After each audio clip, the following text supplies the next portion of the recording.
Hello hello, nouveau tuto après le jersey double à plat. Il est temps de passer au jersey double en rond. On se rappelle, hein, le jersey double, c'est dur à dire, non? Le jersey double, il est à l'endroit ici, mais sur l'envers il y a l'ouvrage. Il est à l'endroit aussi et on dirait vaguement des côtes, mais ce ne sont pas des côtes. C'est bien du jersey double, endroit de chaque côté. Donc truc important, si jamais vous n'avez pas encore regardé comment est-ce qu'on fait du jersey double à plat, je pense que ce serait pas mal de le regarder. Ça apporte déjà des tips et une façon de comprendre un peu comment fonctionne cette histoire de jersey double avant de passer en rond, ok? Sinon, bah, si vous avez déjà tout suivi, on est parti.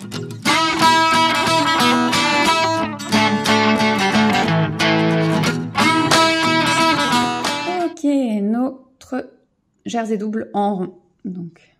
Moi, je tricote en Magic Loop, mais évidemment, si vous avez une autre technique pour tricoter, ça marche de la même façon. Je commence par tricoter une maille sur deux, les mailles endroit. La différence par rapport au tricot à plat, c'est que vu que moi, je vais toujours être sur la même face de mon tricot, bah, le deuxième rang, ou le rang numéro 1 bis, comme on veut, il faudra s'agir de tricoter les mailles qu'on a pas tricotées tout à l'heure et qui sont du coup les mailles envers. Donc la technique, elle sera un peu différente par rapport au tricot à plat. Donc pour le premier rang, c'est la même chose que le tricot à plat. J'ai mon fil qui est derrière. Hein. Je tricote la première maille à l'endroit. Hop. La deuxième maille, je ne veux pas la tricoter. Donc comme pour le tricot à plat, je passe mon fil devant. Je glisse la deuxième maille pour ne pas la tricoter. Je replace mon fil derrière. Je tricote à l'endroit. Et donc, je vais continuer comme ça, tout au bout, jusqu'au bout du rang, pardon. Je vous retrouve quand je suis au bout du rang. Il s'agit, donc si jamais c'est pas clair pour vous, regardez vraiment cette vidéo du tricot à plat avant de vous lancer en rond. Et donc, on se retrouve quand on a tricoté toutes les mailles endroit, donc une maille sur deux. Un petit truc que je vous ai pas dit, là j'ai bien monté un nombre de mailles paires parce qu'en rond il faut absolument un nombre de mailles paires pour avoir le même nombre de mailles à l'intérieur de l'ouvrage et à l'extérieur de l'ouvrage. Donc là je suis sur ma fin de rang, je viens de tricoter une maille à l'endroit, je passe mon fil, hop là, je glisse la maille suivante, je passe mon fil, je tricote. Là, la dernière maille du coup c'est une maille envers. Je glisse et attention ici quand vous tricotez en Magic Loop, on repasse son fil ici. Parce que sinon, ça va nous faire des blagues au changement de côté. Donc là, je change de côté. Tac. Je vais tricoter maintenant donc les mailles que je n'ai pas tricotées tout à l'heure. Et je vais glisser les mailles que j'ai déjà tricotées. Donc, comment je vais faire? Donc là, mon fil, il est bien derrière, vous voyez, entre les deux. Je vais glisser la première maille. Et là, la deuxième, du coup, c'est une maille... Je vais... Hop. Avancer ici, c'est une maille envers, elle a la petite boule hein, en bas. Donc, il faut que je la tricote à l'envers, ce que je vous disais tout à l'heure. Donc, pour tricoter à l'envers, il faut que je passe mon fil entre les deux aiguilles, je le ramène devant et je tricote cette maille-là à l'envers. La suivante, il faut que je la glisse. Encore une fois, un peu ce que je vous montrais dans le tricot à plat. Hein.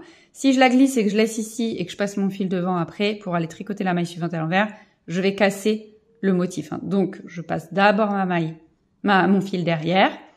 Je glisse la maille endroit, je repasse mon fil devant et je tricote la maille suivante à l'envers. Et pareil, je vais faire ça jusqu'au bout. Je tricote une maille sur deux en passant mon fil. Et donc là, pour savoir ce que je dois tricoter, contrairement à à la vidéo précédente où je vous montrais comment tricoter à plat, en gros, on regardait les mailles qu'on avait devant soi et on tricotait celles qu'on avait devant soi. Là, c'est pas le cas. Ce qu'il faut regarder, c'est est-ce que j'ai tricoté ou non la dernière maille et quelle était cette dernière maille. Si c'était une maille envers que je ne l'ai pas tricotée, ça veut dire que mon rang suivant, je dois tricoter les mailles envers. Et si c'était une maille, toujours une maille envers mais qu'elle a été tricotée, dans ce cas-là, je dois commencer en tricotant ma maille endroit et j'alterne sans tricoter les mailles envers. Ok? Donc, je reprends, on continue. Je tricote que les mailles envers, moi, sur ce rang 1 bis ou sur ce rang numéro 2, comme vous voulez. En tous les cas, là, je tricote les mailles de l'intérieur de mon tube. Et donc, pareil, je change de côté. Là, quand je change de côté, c'est la même chose que tout à l'heure. Je fais attention à comment je place mon fil.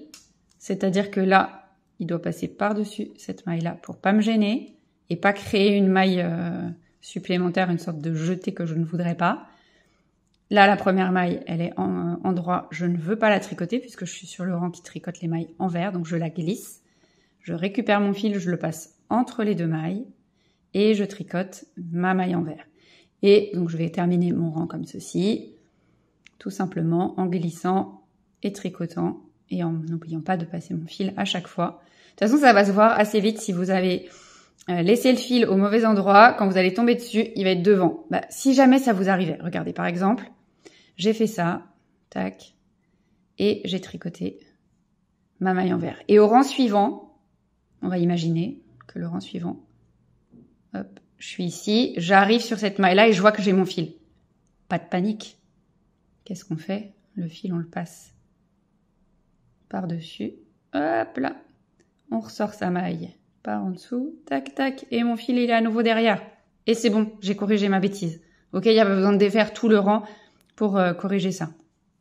Donc ça, par contre, je reviens où j'en étais. Cette maille-là, elle a tricoté, donc elle n'a rien à faire sur cette aiguille-là. Elle est ici. Et je continue. Je glisse. Et je reviens. Et voilà, vous avez tricoté les deux rangs, ou le rang 1 et le rang bis, je ne sais pas comment vous voulez les appeler, de ce jersey double en rond. Et voilà, le jersey double en rond n'a plus aucun secret pour vous. Petit tips, hein, exactement comme pour le jersey plat, pour être sûr qu'on ne soit pas trompé. Alors là, c'est un peu plus dur pour moi à faire, mais on essaye de séparer les deux parties là, de son jersey, comme ça.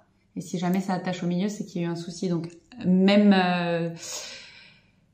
remède que pour le jersey à plat. On s'entraîne un petit peu sur un petit échantillon, une petite surface pour bien prendre le coup de main, de passer ses fils dans un sens, dans l'autre. Et puis, une fois que c'est parti, on peut y aller sur son ouvrage définitif. D'ailleurs, si vous êtes arrivé ici en cherchant jersey double en rond au hasard sur YouTube ou sur Google, je serais bien curieuse de savoir pour quel type d'ouvrage vous avez fait ça. Est-ce que c'est pour les manches d'un pull? Est-ce que c'est pour des chaussettes? Est-ce que c'est pour autre chose? Et comme à chaque fois, s'il y a des questions, les commentaires sont ouverts. On n'hésite pas. Il n'y a pas de questions bêtes, je le rappelle. Hein. Je sais que souvent, on a l'impression de poser des questions bêtes. Et moi-même, la première, quand je pose une question, je dis aux gens, je suis désolée, ma question est peut-être un peu bête. Mais en fait, en vrai, il n'y a pas de questions bêtes. Donc, on pose ces questions. Qu'est-ce que j'avais d'autre à vous dire? Bah, si le contenu vous a plu, évidemment, on lâche un pouce en l'air, on met un petit commentaire pour le dire. Et si vous n'êtes pas encore abonné à cette chaîne, faites-le dès maintenant. Il y a une nouvelle vidéo qui arrive chaque lundi à 18h. Ce serait dommage de manquer ça. À très vite pour la suite.